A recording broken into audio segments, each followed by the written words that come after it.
नमस्कार दोस्तों। आज का जो हमारा वीडियो है वह कुछ प्रमुख संगठनों व संस्थानों के ऊपर है।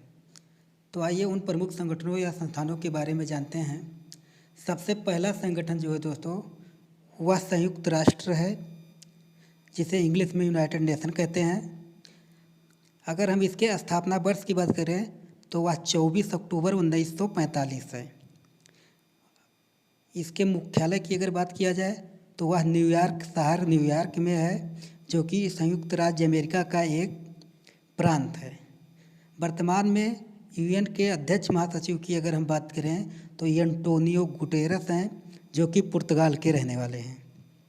वर्तमान में दोस्तों इसके सदस्य देशों की अगर हम बात करें तो वह 193 सदस्य देश हैं वर्तमान में इसके। मॉन्टेनीग्रो इसमें शामिल होने वाला सबसे अंतिम देश है, जिसे 28 जून 2006 को यूएन का सदस्य बनाया गया। अगर यूनाइटेड नेशन के आधिकारिक भाषा की बात की जाए तो वह 6 भाषा है। पहला अरबी, दूसरा चीनी, तीसरा अंग्रेजी, चौथा फ्रांसीसी, पांचवा रूसी, छठा स्पेनिश। दोस्तों अगर यूनाइटेड नेशन के संगठन के बारे में बात किया जाए कि यह किस प्रकार का संगठन है, तो यह एक अंतर सरकारी संगठन है, इंटर गवर्नमेंटल ऑर्गेनाइजेशन। अगर दोस्तों हम इसके उद्देश्य की बात करें, यूनाइटेड नेशन के उद्देश्यों के बारे में, तो इसका जो पहला उद्देश्य है युद्ध को रोकना, मानव अधिकारों की रक्षा करना, अंतर्राष्ट्रीय कानूनी प्रक्रिया में सहायता करना, सामाजिक और आर्थिक विकास को सुनिश्चित करना, लोगों के जीवन स्तर को सुधारना और बीमारियों की मुक्ति हेतु इलाज। सतत विकास को बढ़ावा देना भी यूनाइटेड नेशन का एक प्रमुख उद्देश्य है। तो दोस्तों इसी क्रम में जो हमारा आज का दूसरा प्रमुख संगठन है वह आईएमएफ है, जिसे हिंदी में अंतर्राष्ट्रीय मुद्रा कोष कहते हैं और इंग्लिश में इंटरनेशनल मॉनेटरी फंड कहते हैं। अगर हम आईएमएफ की बात करें दोस्तों, तो इसका जो स्थापना हुआ था वह 27 दिसंबर 1945 को है। अगर इसके मुख्यालय की बात करें तो यह वाशिंगटन डीसी में है, जो कि संयुक्त राज्य अमेरिका का ही एक प्रांत है। डीसी से मतलब है दोस्तों यहाँ डिस्ट्रिक्ट ऑफ कोलंबिया। वर्तमान में अगर आईएमएफ के प्रबंध निदेशक यानी मैनेजिंग डायरेक्टर की बात किया जाए तो वह दोस्तों क्रिस्टलिना जॉर्जीवा हैं, जो कि बुल्गारिया के रहने वाली हैं। वर्तमान में अगर दोस्तों आईएमएफ के सदस्य देशों की बात किया जाए तो वह 189 हैं और इसमें शामिल होने वाला सबसे अंतिम सदस्य देश नौरू गणराज्य है। आईएमएफ की आधिकारिक भाषा का बात किया जाए तो वह इंग्लिश है। आईएमएफ की एक अपनी विशेष मुद्रा होती है, जिसे एसडीआर कहते हैं, स्पेशल ड्राइंग राइट्स। आईएमएफ के किस प्रकार का संगठन है, अगर हम इसकी बात करें तो यह एक वित्तीय संस्थान है दोस्तों, यानी कि अंतर्राष्ट्रीय वित्तीय संस्थान। अगर इसके पैतृक संगठन की बात किया जाए तो वह संयुक्त राष्ट्र है। और आईएमएफ के उद्देश्यों की अगर हम बात करें दोस्तों, तो इसका जो उद्देश्य है आर्थिक स्थिरता सुनिश्चित करना, आर्थिक प्रगति को बढ़ावा देना, गरीबी को कम करना, रोजगार के नए अवसरों का सृजन करने के साथ साथ अंतर्राष्ट्रीय व्यापार को सुविधाजनक बनाना है।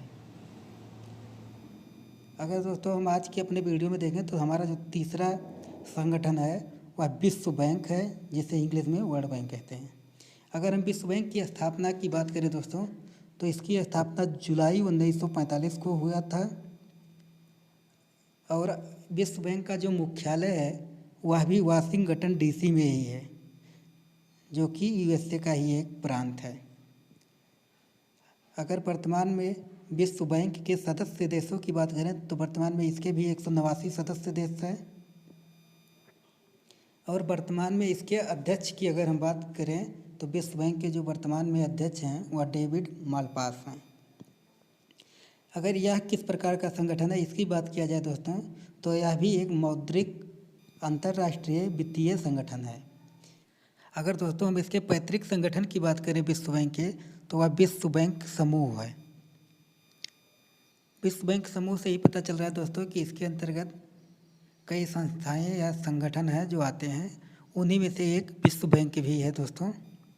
अगर हम विश्व बैंक के उद्देश्य की बात करें तो इसका जो पहला उद्देश्य है दोस्तों, वह है सदस्य राष्ट्रों के पुनर्निर्माण और विकास के कार्यों में आर्थिक सहायता देना। दूसरे उद्देश्य की बात करें दोस्तों, तो वह है विकासशील देशों में गरीबी से लड़ने तथा सतत विकास को बढ़ावा देने के लिए ऋण, गारंटी, जोखिम प्रबंधन उत्पादों और विश्लेषणात्मक तथा सलाहकार सेवाएं देने का काम करना। अगर तीसरे उद्देश्य की बात करें दोस्तों, तो वह है सदस्य देश संयुक्त रूप से इसके लिए जिम्मेदार होते हैं कि कैसे इसका वित्त पोषण किया जाता है और इसका पैसा कैसे खर्च किया जाएगा। चौथा उद्देश्य जो है विश्व बैंक का, वह है विश्व बैंक का प्रयास सतत गरीबी में कमी के उद्देश्य से सहस्त्राब्दी विकास लक्ष्यों तक पहुंचने पर केंद्रित है। दोस्तों यहाँ पर एक नोट है, विश्व बैंक का जो पुराना नाम था दोस्तों, उसे अंतर्राष्ट्रीय पुनर्निर्माण और विकास बैंक कहते थे, जिसका इंग्लिश नाम है international bank for reconstruction and development. इसे IRBD भी शॉर्ट फॉर्म में कहते हैं। दोस्तों अब हमारा जो आगे का जो टॉपिक है, नया हेडिंग, वह है विश्व बैंक और IMF में अंतर। तो आइए दोस्तों जानते हैं विश्व बैंक और IMF में क्या अंतर है। तो दोस्तों अगर अंतर की बात करें दोनों में, तो सबसे पहला जो अंतर है, विश्व बैंक जहां नीति सुधार कार्यक्रमों और परियोजनाओं के लिए ऋण देता है, वहीं IMF जो है वह केवल और केवल नीति सुधार कार्यक्रमों के लिए ही ऋण देता है। दूसरे अंतर की बात करें दोस्तों, तो विश्व बैंक केवल विकासशील देशों को ऋण देता है, जबकि IMF के संसाधनों का इस्तेमाल निर्धन राष्ट्रों के साथ साथ धनी देश भी कर सकते हैं। धन्यवाद दोस्तों।